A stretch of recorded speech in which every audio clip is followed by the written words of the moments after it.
नमस्कार दोस्तों, आज की वीडियो में हम बात करने वाले हैं कि फाइनेंशियल फ्रीडम कैसे अचीव करें। फाइनेंशियल फ्रीडम अचीव करने के 7 स्टेप्स हैं। अगर आप ये सातों स्टेप्स फॉलो करते हो तो फाइनेंशियल फ्रीडम अचीव कर सकते हो। फाइनेंशियल फ्रीडम की बात कर रहे हैं तो सबसे पहले ये जान लेते हैं कि फाइनेंशियल फ्रीडम होता क्या है। फाइनेंशियल फ्रीडम का मतलब है कि आपको रोटी कपड़ा मकान के लिए काम नहीं करना पड़े। अगर आपके महीने का खर्च 30,000 रुपए है तो उसके लिए आपको काम न करना पड़े। आपने कुछ ऐसा सिस्टम बिल्ड किया है जिससे हर महीने आपको 30,000 रुपए आ रहे हैं तो आप फाइनेंशियली फ्री। ये वीडियो कोई कॉपी पेस्ट नहीं है, ना कोई बुक से लिया गया है। ये स्क्रिप्ट मैंने खुद लिखा है। जनरली मुझे स्क्रिप्ट लिखने में 1 दिन लगता है, लेकिन ये पूरा स्क्रिप्ट लिखने में मुझे महीनों दिन से ज्यादा लगा है। तो आप अंदाजा लगा सकते हैं कि ये वीडियो कितना नॉलेजेबल होगा। एक पूरे बुक पढ़ने से ज्यादा इम्पोर्टेंट है ये पूरा वीडियो देखना। ये वीडियो आपकी टाइम की सबसे बड़ी इन्वेस्टमेंट हो सकती है अगर आपने इसे पूरा अंत तक देखा। अगर आप ये सातों स्टेप्स सीरियसली फॉलो करते हैं तो आने वाले 5 से 7 साल में आप उस जगह पहुंच सकते हो जहां पैसों के लिए काम नहीं करना पड़ेगा, पैसे आपके लिए काम करेंगे। और ये सातों स्टेप्स मैं बिल्कुल प्रैक्टिकल भाषा में बताने वाला हूँ। एक आदमी कैसे शुरू से स्टार्ट करता है और कैसे फाइनेंशियल फ्रीडम अचीव करता है। अगर आप हमारे चैनल पर नए हैं तो हमारे चैनल को सब्सक्राइब कर लीजिए, क्योंकि इस चैनल पर हम बिल्कुल लॉजिकल और प्रैक्टिकल वीडियो लाते हैं। सबसे पहला स्टेप है रोटी कपड़ा मकान। चलिए बात करते हैं रॉबिन नाम के लड़के का। रॉबिन एक बिल्कुल मिडिल क्लास परिवार से है। बैकग्राउंड में इसके पास कुछ नहीं है और ना ही ये ज्यादा पढ़ा लिखा है। इसने बस 12वीं ITI या BA किया है। अब देखते हैं कि ये 7 स्टेप्स फॉलो करके ये कैसे फाइनेंशियल फ्रीडम अचीव करता है। रॉबिन की उम्र 20 साल है और ये अपना घर छोड़कर खुद इंडिपेंडेंट होना चाहता है। अब ये अपना घर छोड़ दिया, इसको सबसे पहले क्या चाहिए? रोटी कपड़ा मकान।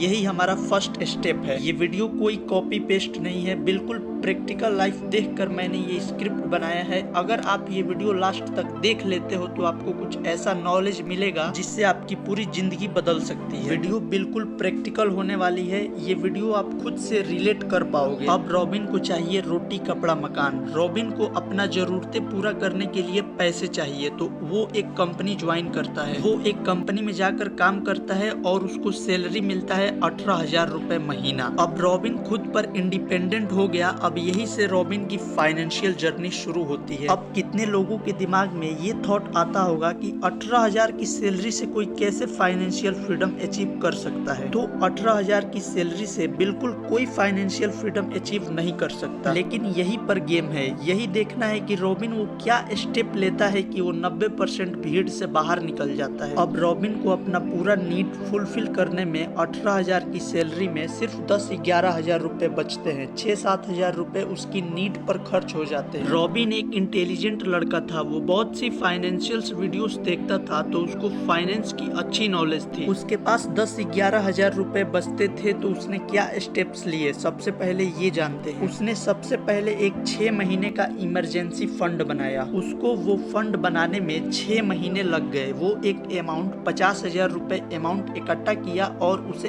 FD में डाल दिया। रॉबिन ने सबसे पहले एक इमरजेंसी फंड बिल्ड किया। इमरजेंसी फंड बिल्ड करने के बाद 3,000 रुपए की SIP चालू कर दी किसी म्यूचुअल फंड में। ये दोनों काम करने के बाद उसने जो कदम उठाया वो सबसे ज्यादा इम्पोर्टेंट है। रॉबिन जानता था कि एक इनकम सोर्स पर निर्भर रहना सबसे बड़ा रिस्क है। वो जानता था जैसे आप काम करना बंद करोगे पैसे आने बंद हो जाएंगे और यही से आपकी फाइनेंशियल जर्नी U-टर्न ले लेगी। उसने सबसे पहले अपने नौकरी के बाद कुछ ऐसा सिस्टम बनाना चालू किया कि वो पार्ट टाइम में कुछ पैसे कमा पाए। वो पार्ट टाइम में एक डिजिटल काम चालू कर दिया, जैसे कि फ्रीलांसिंग। अब आज से फ्रीलांसिंग चालू किया तो आज से तो पैसे आएंगे नहीं। उसने 3-4 महीने सीखा। सीखने के बाद वो थोड़ा थोड़ा पैसा कमाना चालू किया, जैसे 3-4 हजार रुपए महीना। अब रॉबिन 21 का होने वाला था, तो उसने 1 साल में क्या क्या क्रिएट किया। सबसे पहले उसने 6 महीने का एक इमरजेंसी फंड बनाया, 3,000 रुपए की SIP चालू की, जिससे उसका एक छोटा सा पोर्टफोलियो भी रेडी हो रहा था। और उसके बाद उसने पार्ट टाइम में भी कुछ पैसे कमाना सीख गया था। स्टेप नंबर 3, रॉबिन तीसरे स्टेप में कैसा कदम उठाता है। तीसरे स्टेप में रॉबिन की इंक्रीमेंट हुई। वो 18,000 से 25,000 रुपए कमाना चालू कर दिया। रॉबिन ये जानता था कि मुझे जिंदगी भर पैसों के लिए काम नहीं करना है,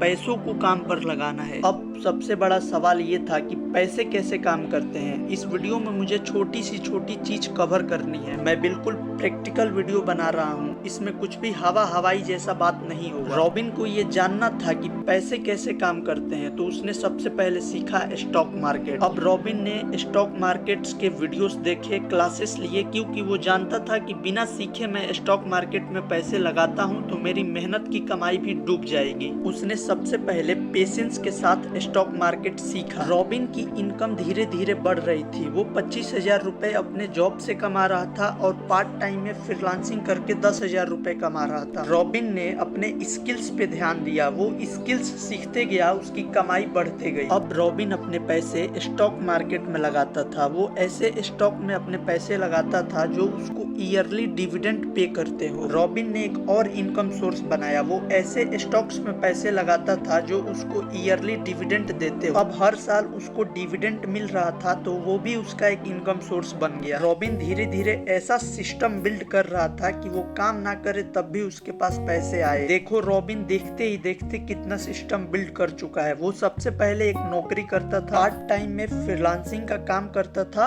उसके बाद उसने स्टॉक मार्केट में पैसे लगाए थे। धीरे धीरे रॉबिन के पास 3 सिस्टम बिल्ड हो रहा था जिससे उसके पास पैसे आए। स्टेप नंबर 4, रॉबिन की उम्र अब 24 की होने वाली थी। एक चीज आपने नोटिस किया रॉबिन के बारे में? रॉबिन ने अब तक एक भी लाइबिलिटी नहीं बनाया था, वो सिर्फ एसेट्स बना रहा था, क्योंकि उसे मालूम था लाइबिलिटी और एसेट्स के बारे में। और हमारे पास 24 की उम्र में 2-3 EMI हो जाती है। रॉबिन अपने चौथे स्टेप में अपने पार्ट टाइम वर्क को हाई लेवल पे ले गया कि वो ज्यादा पैसे कमा पाए। और उसने जॉब करना छोड़ा नहीं था, वो जॉब भी करता था, तो धीरे धीरे जॉब में भी उसका इंक्रीमेंट हो रहा था। रॉबिन अब एक अच्छा अमाउंट हर महीने अर्न कर रहा था। रॉबिन अपने स्किल में मास्टर होते जा रहा था, उसके साथ उसका इनकम भी बूस्ट हो रहा था। और जो रॉबिन की इन्वेस्टमेंट थी वो भी कंपाउंडिंग की ताकत से आगे बढ़ रही थी। स्टेप नंबर 5, स्टेप 5 में रॉबिन ने एक बहुत बड़ा रिस्क लिया। रॉबिन ने अपने करियर की पूरी सेविंग्स और बैंक से एक बड़ा लोन लेकर एक बिल्डिंग बनाया जिसमें वो खुद भी रह सके और उसे रेंट पे भी दे सके। रॉबिन के पास 2-3 इनकम सोर्स था, उसके बाद भी वो जॉब करना नहीं छोड़ा। उसने बैंक से लोन लिया, एक बिल्डिंग बनवाया और उसे रेंट पर दे दिया। रॉबिन की उम्र लगभग 25 की थी, लेकिन वो जानता था इंटरेस्ट के बारे में। वो जानता था कि मैं इंटरेस्ट को सीरियसली नहीं लूंगा तो मैं यहाँ से भी नीचे गिर सकता हूँ। वो स्टॉक में अपना पैसा लगाना बंद कर दिया, वो अपना SIP बंद कर दिया, वो अपना सारा इनकम अपने लोन को चुकाने में लगाता था। उसने 2 साल तक कड़ी मेहनत की और अपना लोन क्लियर कर लिया। स्टेप 6, अब रॉबिन के पास सब कुछ था। रॉबिन के पास एक अच्छी बिल्डिंग थी, उसके पास 2-3 इनकम सोर्स थे, उसके पास पार्ट टाइम में फ्रीलांसिंग का काम था जिससे पैसे आ रहे थे। अब उसने क्या किया, अपना जॉब छोड़ दिया और जो उसने स्टॉक्स में पैसे लगाए थे, जो उससे डिविडेंड मिल रहा था, उसका वो शिप चालू कर दिया। वो SIP करता रहा। रॉबिन की फाइनेंशियल कंडीशन काफी अच्छी थी, लेकिन वो अब भी अपने आप को पूरी तरह से फाइनेंशियल फ्रीडम नहीं मानता था। अब वो आखिरी स्टेप नंबर 7, क्या वो स्टेप था जिससे रॉबिन पूरी तरह से फाइनेंशियल फ्रीडम अचीव कर पाया? जानते हैं, स्टेप नंबर 7। अब रॉबिन ने अपना एक खुद का बिजनेस चालू किया जिससे उसको पैसे नहीं कमाना था। वो बिजनेस सिर्फ स्टेबिलिटी के लिए चालू किया। अपने बिजनेस में वो 2-3 आदमी को काम पर रखा और वो अब खुद आराम करेगा। अब रॉबिन मान रहा था कि मैं पूरी तरह से फाइनेंशियल फ्रीडम अचीव कर चुका हूँ, मेरे पास 2-3 इनकम सोर्स है। यही वो 7 स्टेप्स थे जो रॉबिन ने अपनाया और फाइनेंशियल फ्रीडम अचीव किया। अगर आपको ये वीडियो अच्छी लगी हो तो वीडियो को लाइक और चैनल को सब्सक्राइब करना मत भूलिए। इस चैनल पर हम ऐसे ही नॉलेजेबल वीडियो लाते रहते हैं, तो प्लीज सब्सक्राइब द चैनल। मिलते हैं अगले वीडियो में।